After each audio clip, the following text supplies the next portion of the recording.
Major updates have been released in the YSL RICO case, as it was announced more rappers are now being connected. A tweet was released stating, "The team called Home is connected to Playboi Carti and related to Future," a big name. They've had an ongoing rivalry with another team, that is two sets of the same team going at one another. There is a trail of past and jail rappers all through this beef. Followed by, the DA's office confirmed to me on Friday that Home is one of several street teams on a road to a racketeering charge. I'll be writing about that soon, but the state of the jail is at least as important. Now, what we are witnessing right now could be a complete takeover of the rap industry of RICO charges of all of your favorite music artists. Now, this even got the reactions of Lil Baby outside of an airport. How you doing, Lil Baby? Lil Baby. Lil Baby, how's Young Thug doing? I know all the circumstances. Just want to see how they holding up good? Sure. All right. Love what you're doing, man. Now, with Lil Baby speaking on Gunna and Young Thug, these two YSL rappers had a new court hearing this week. As during this court hearing, the list of Young Thug's new charges and existing charges were all laid out on the table. Young Thug is now being charged with team involvement charges, narcotic charges, possession of firearm charges, possession of a firearm during the commission of a felony charge, possession of a fully auto firearm, 3 separate charges of unlawful for person employed by or associated with criminal street team activity, and then to end it off, Young Thug is being charged with the Racketeer Influenced and Corrupt Organizations Act, otherwise known as the RICO charge. Now, on September 29th, Young Thug's updated charges were highlighted by the prosecutors after new court documents announced that Gunna will be getting dropped from any street-related acts in the original indictment, as he has been named by 0 witnesses. Gunna's been locked up for 140 days and has a 3rd attempt at bond very soon. Online lawyers already claimed Gunna has a 98% chance at receiving bond. Meanwhile, Young Thug is trying to get any help that he can. As during the court hearing, a very concerning new piece of evidence was found inside of the YSL mansion. This piece of evidence will add many years to Young Thug's prison sentence. As the evidence report states, in the name and behalf of the citizens of Georgia, do charge and accuse Durk, Yak Gotti, and Jeffrey Williams, aka Young Thug, with the offense of possession of a firearm. For the said accused in the state of Georgia, in the county of Fulton, on the 9th day of May 2022, did unlawfully possess a firearm with a converter switch and extended mags. Now, in the evidence report, it states a switch. What is known as a switch in many rappers' lyrics nowadays is actually a mod that you can attach to a single fire firearm, which in the end makes it fully auto, which in the United States is highly illegal, especially for the people that are actually using them in the United States, being most people that do street-related acts. Now, inside of the YSL mansion owned by Young Thug was these exact items, as these items were found at this Young Thug mansion raid.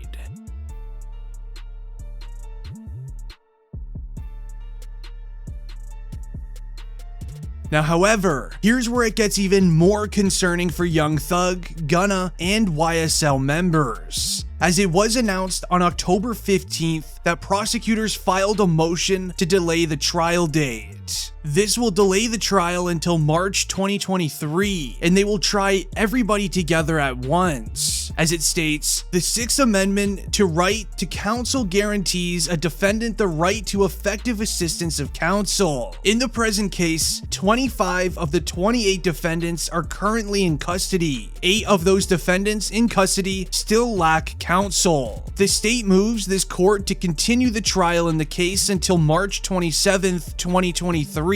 so that all defendants may obtain counsel and that counsel may be properly prepared for the trial. Now, while it sounds like prosecutors are being nice and allowing the YSL members time to get lawyers and defense teams created, this is actually a very sneaky tactic for them. When trying all 27 members of YSL together in one courtroom will bring up a higher chance of snitches all coming together at once near the trial date. As many YSL members will get nervous, they're not going to want to be sentenced to life, they're all going to be willing to speak at once. Now, this has already happened in the court case, as this was said at an earlier court hearing. He's the one directing traffic.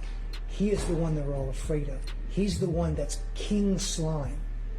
He is the most dangerous of the 28, Judge. And I implore you not to grant him a bond. He is dangerous. If he gets a burner, Judge, and the court may know this, a lot of the communications that Mr. Williams is on FaceTime, because it's not traceable, it's not trackable. Judge, I will also say that we have taken proffers from fellow from Mr. Williams. Some are on this indictment, some are not. They have stated uniformly that Mr. Williams is dangerous. They are afraid of him, that if they cross him, he will them and their family. And they were very clear about that. Concerns that this court has is danger to persons and to intimidate other witnesses and obstruct the administration of justice. So and for those reasons in the aggregate, I'm going to deny bond at this time. Now, due to the snitches against Young Thug, things are actually getting much worse. As it was announced, Gunna's charges are being dropped, which is a very good thing, as he has a very high chance at receiving bond. Now, Young Thug's lawyer then argued for Young Thug to be released as well. Prosecutors were ready and waiting for Young Thug's lawyers to make this stand, as prosecutors then ruined all chances of Young Thug receiving bond, as a tweet was sent out on Young Thug's Twitter account. As the tweet states, "I'm talking with my roommate and we're wondering if you could swim 100 miles from the middle of the ocean back to the shore at Michael Phelps." Now, what seems like a very innocent tweet sent out by Young Thug's manager by Young Thug's request actually ended up turning very ugly in the courtroom, as the prosecution is making the argument that Young Thug has way too much social media access. Here's Young Thug's lawyer arguing in the courtroom. Williams is in a jail outside of Fulton County. There are 0 cell phones in that jail. That last tweet that was sent out to Michael Phelps is recorded. It's been investigated by the sheriff of that county, and it was a conversation that's recorded between Mr. Williams and a member of his close friendships, that he asked the other person who has control of his Twitter account. That is not a reason to... Well, this is part of the conversation, Mr. Steele, and you and others are going to need to have with your clients, because this is part of the state's concern. I mean... That was an innocent... That's nothing bad. Asking somebody to tweet to Michael Phelps, "Can you swim 100 miles in the ocean?" That has nothing to do with intimidation. That ask you. Well, if I can communicate through a family member or somebody else, then I can communicate something else. Everything okay over there? Sorry. Yep. Okay, your family was concerned that something was going on. You're fine, right? Yes, I'm great. Okay, cool. At the end of the court hearing, Young Thug's lawyer asks him if he's feeling okay. Young Thug's reaction is saying that he does feel good. He actually looks very happy for Gunna and his recent court updates. Now, prosecutors raised concern to the judge in the courtroom that Young Thug has way too much social media access, even with him behind bars. An example of this is when the prosecution in the Young Thug RICO case announced they have proffer deals from members of YSL. Members of YSL that are still out in the free world were caught deleting evidence from the court case that relate to Young Thug. As we saw No Jumper report, a YSL member was caught on an illegal cell phone trying to get someone on the outside to destroy evidence in the case. Now this is very important, as the prosecution are making the argument that Young Thug, even being behind bars, is creating and setting up and organizing crimes while in jail by sending secretive messages inside of tweets that YSL members know these secret words, and they then go and commit the acts that Young Thug is getting his manager to tweet out. It almost seems like a conspiracy theory to me, but let me know what you think down below in the comments. It's been District Trending, and I'm out. Peace.